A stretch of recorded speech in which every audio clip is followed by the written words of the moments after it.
riders or not, today on the vlog is Royal Enfield Himalayan.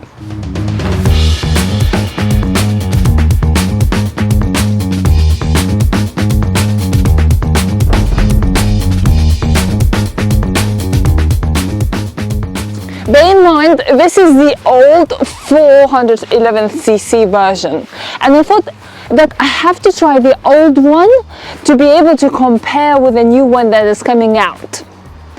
You all know who are on my channel regularly that I'm a not big fan of adventure bikes, but this is not an ordinary adventure bike. I mean, it is built like an adventure bike, but it's kind of different. It kind of fits in that scene of retro and old school motorcycles for me, because of the looks, because of the single cylinder engine, because it's made for, like all the Royal Enfields made, it's made purely for riding. All the Royal Enfields that I tried already, they are so simple, just the core simplicity of motorcycling. Also, I found that they are very affordable, so why not to try a very affordable, very simple adventure bike. So today on the vlog are first impressions, my very first impressions of Royal Enfield Himalayan. I haven't ridden it before, only to the location to take photos, which was very slow speed just getting there basically. I really like the sound of a single cylinder 4-stroke engine, and I like the feel of it. It feels light, it feels like other Royal Enfields, but a bit taller, a bit more suitable, a lot more suitable for the weather like this. It's just beginning of January, my first ride of 2024. And don't be fooled by the sunny weather. It's not sunny at all. It is sun outside, but it does not give any warmth. We have about 4 degrees outside, and I'll be riding, I don't know how far, but it will be enough for first impressions. I'm not an expert in adventure bikes, and maybe that's why I am excited about this one, because it just looks something in between everything. And even more excited about the new models, 2024 models of Himalayan, which I will compare with this one when they will be available for me to test ride as well. Okay, need to get my helmet on and blow my nose, put the gloves on and go for a ride. But first of all, we're doing some star jumps.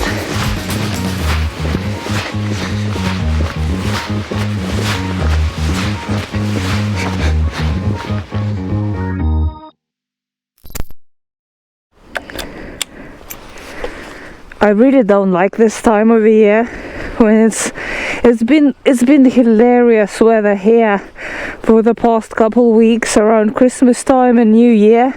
There's been storms and winds and rain, and the roads are very dirty. So I believe something like this can be a very good option for winter rides. Left it in gear.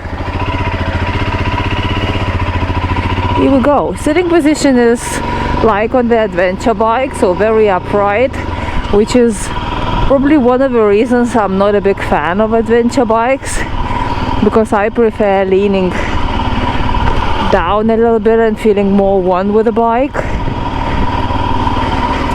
It's very easy going, very easy to maneuver. Only thing I'm worried about, easy to reach the signals. The thing I'm worried about is the power. I mean, 23 HP here in town is okay, but what it is like when you go on the faster roads, even on the twisties, that's probably not enough. But we will see. We can't judge it before we got there.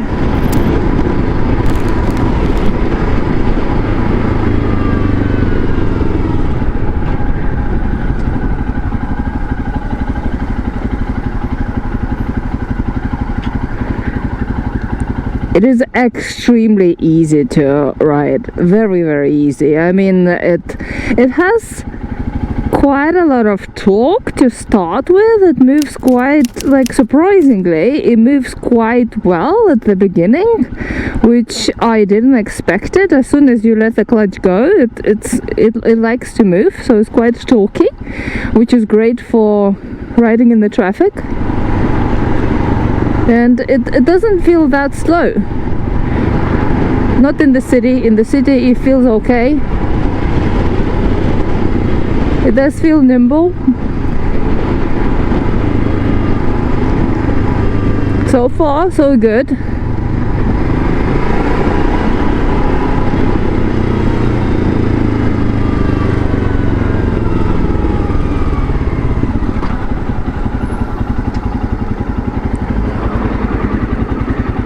The same situations with the brakes and everything. It's not the sharpest of all the motorcycles, but does the job for the speed that you're going. Does the job perfectly. It's lovely so far. I'm pleased with it. It's probably great on green laning and light off-roading, and on the rough roads, because of all that easy to control. It's near 200 kilograms, 199 if I remember well. I will pop the exact figure. Mickey Mouse mirrors, everyone's favorites.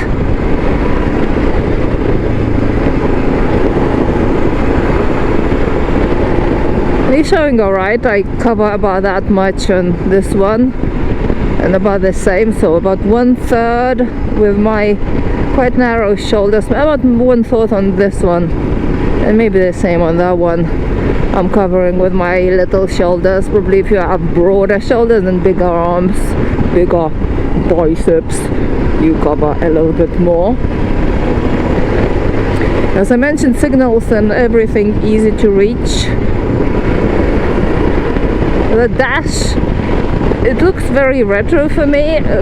Guys, I'm quite new rider. I'm riding only 7 years and only discovering all the old models of motorcycles, and I got into motorcycling only 7 years ago, so I just presume some things from what I've seen already and what I've learned within that time, but I didn't have the opportunity to ride a lot of retro bikes and a lot of classics, so it's not, I can't compare it with the old Royal Enfield, and some people can. So if you are one of them, and if you fell in love with the brand back then when it just started here in UK, before it moved, all the manufacturing and the company moved to India, then let us know, what do you think? What do you think of Himalayan? I know it's loved a lot in Asia, because I believe the roads are it's just perfect bike for roads here, for the speeds here. In UK we drive and ride quite fast from everywhere I went in the world. UK is one of the fastest, not the autobahns in Germany, but it's just in general the speed, even legal speed, feels fast. Everyone drives faster. As soon as I, for example, come from Lithuania, it does feel faster here.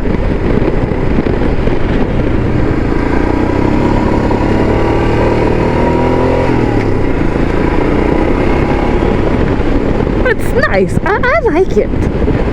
So far, I do. It's nice and nimble. It doesn't feel like adventure bike, except from sitting position, which is a little bit like a classic cruiser, I would say, as well. And if you would ask me, would I choose an Interceptor or this, I would go for this, for the looks as well. It just feels a little bit more, it just feels a little bit more badass. It just feels a little bit more kind of nimble and a little bit more fun bike, which you can take off-road, which you can take and just do little bad things in it. I don't know how to say it, but you know what I mean. It just feels fun, feels a little bit more playful in the way, like Hunter. But Hunter is a city bike. This is like Hunter for a more of a like adventure Hunter for me, because it happened that I rode Hunter first. Slow speed test done, very good. Don't need to put my feet down, balances very well. Yeah, it does feel like Hunter, but probably I would choose this over Hunter as well. You know what, guys? I think so far this is my favorite Royal Enfield.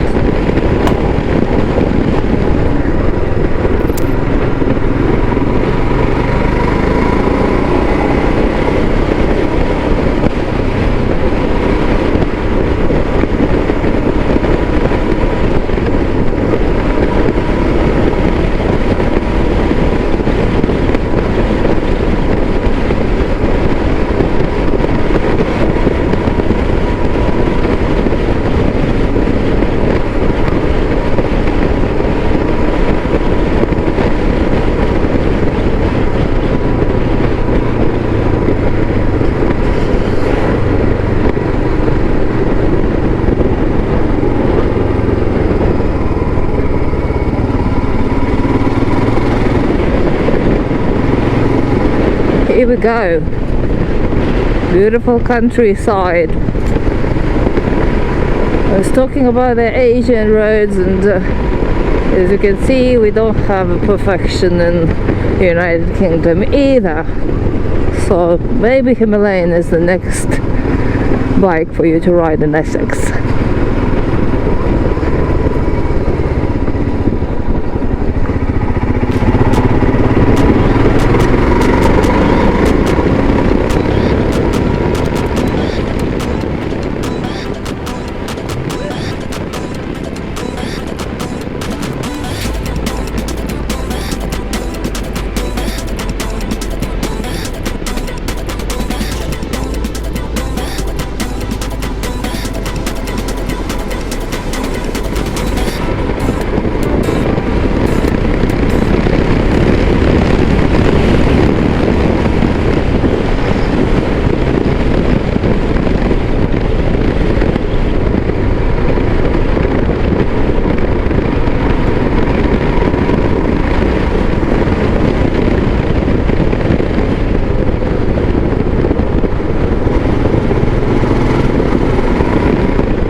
Doggies.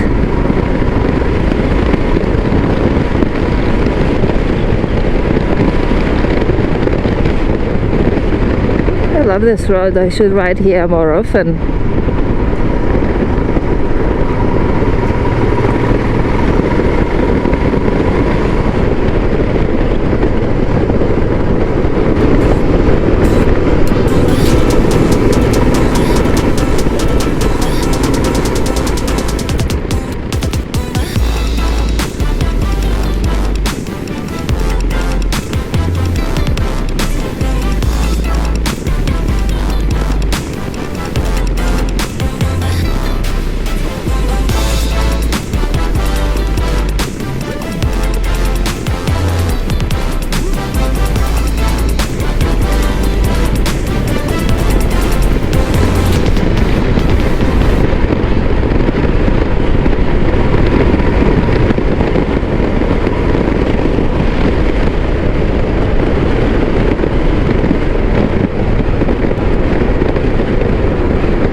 Okay, let's go this way. Let's follow the signs and have a little bit more of a riding.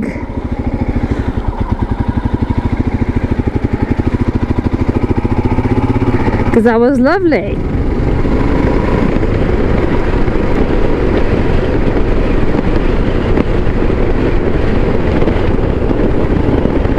It's something odd about this. It's kind of not entirely straight. It plays with my OCD. Some of the designing solutions and awkwardness on Royal Enfield plays with my OCD a little bit.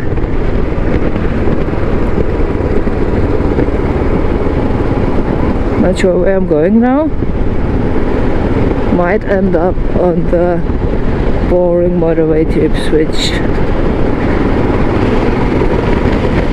But then we will test how it is Himalayan to ride on a dual carriageway. Welcome to Suffolk.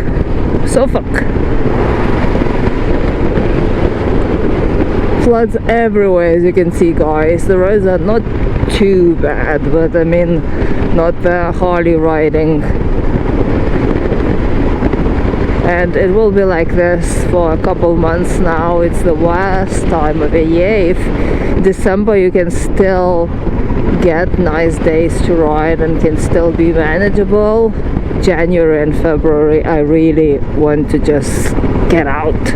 I really just want to go somewhere else, which unfortunately this year I can't go for a long trip, but fortunately I have a couple already planned, the short ones, a little escapes to film elsewhere where it's a little bit warmer than here. But I really miss a long trip. I really want to take even Himalayan to Portugal, for example. I'm just not sure if it is not cold enough at the moment for that. If I have to wait for better days for at least March to do so, because since I got long COVID, it's very hard for me to handle cold. I'm a lot more sensitive to cold, and I get cold sores on my feet and on my hands if I'm getting too cold.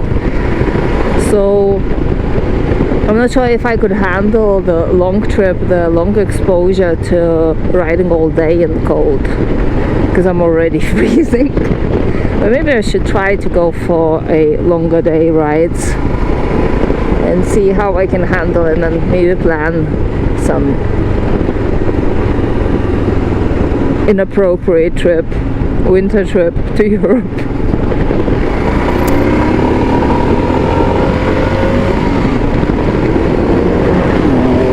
Okay, we're not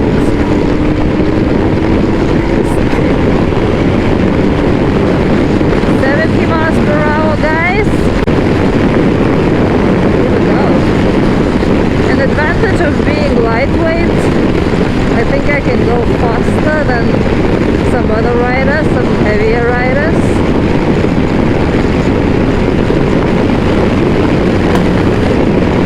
But as you can see, is that maximum? Considering it's lightweight, it does feel okay, feels stable.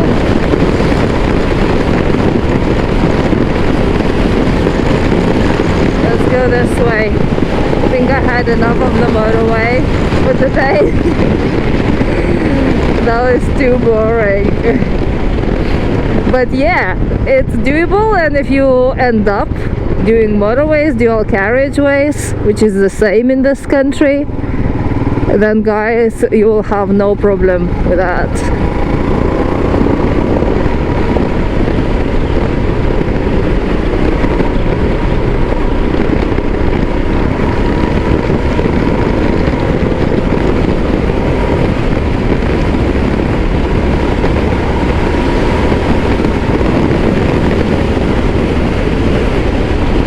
Bumpy road, suspension does okay.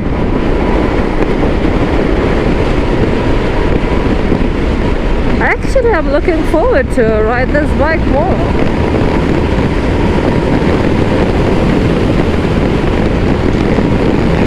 Surprisingly. And I'm looking forward to ride a faster Himalayan, the new version of it. And in my plans, guys, one day is to go to India and ride Himalayan here, and ride Himalayan to where it belongs, to Himalayas. That's a plan, which one day I'll definitely do. I know that Marius, the founder of Moto, did this trip a couple times now, and he highly recommends it. So that's definitely in my bucket list.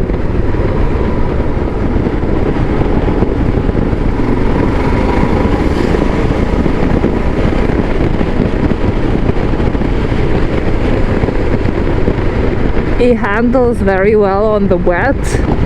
The surface is definitely not perfect today. It's wet everywhere, as you can see.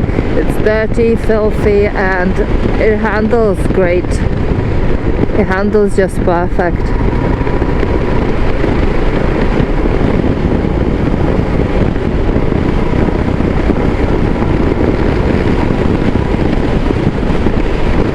I'm really impressed with Himalayan, guys, in the good way. I mean, not comparing with other bikes, that it just impressed me in its own way, because I didn't expect it that. I didn't expect it a small, not expensive adventure bike with 20 something horsepower and torque. 34, I think it's 34 Newton meters of torque. I have to double check the numbers.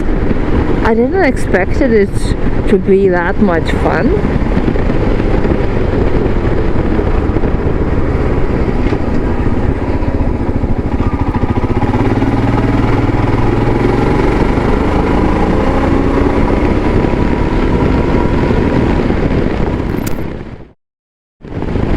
So far it's my favorite Royal Enfield, and if I would buy Royal Enfield, that would be Himalayan, guys. Probably a new one because it's bigger engine and improved, but so far it would be Himalayan.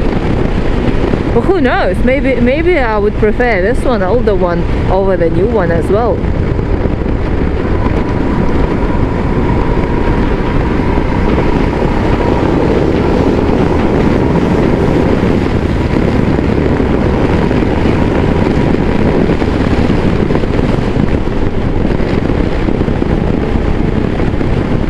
Except from not feeling 1, 2, 3, 4, 5, 7 fingers of 10, and being freaking cold, I love it. I love it. And I think that Himalayan is very suitable for this weather. For you saw the state of the roads. You saw what unpredictable things you can find on the road. Just about anywhere, country lane or in the town, you can. It's derbies, it's rubbish, it's water, is just about anything. Dogs jumping on the road, people walking, horses, horse shit, everything. Potholes as well. So for the rides like this, it's just perfect. I didn't had one moment when I felt like my life is in risk. And sometimes, and probably more and more often in the modern world, you need a bike like this, where you don't risk your life, when you know that you'll come back to your children, and you know that you'll come back to your loving spouse, or the other way, you come back to the spouse who probably wants you dead, but you'll keep annoying him or her. And bikes like that is for the rides like this, when riding is your drug and you really want to ride no matter what, no matter the weather, no matter the road conditions, no matter anything, the cold, the anything. No, nothing stops you. You just want to ride a motorcycle. And you don't want to risk your life every single time. You just want to ride. You just want to enjoy it. You want to have fun. You want to just come back home safe. And this is a bike for that. That's how I felt on it. Also, I don't think I look that inappropriate on riding a bike like this, because at the end of the day is an adventure bike, and even though this one is desert colors, not the British winter colors, I think it blends in with the dirt on the road, especially when the sun is out, quite well. So despite it's not the desert in UK, with the dirt, UK dirt colors, blends in lovely. It's go to the next other motorcycle, Kawasaki.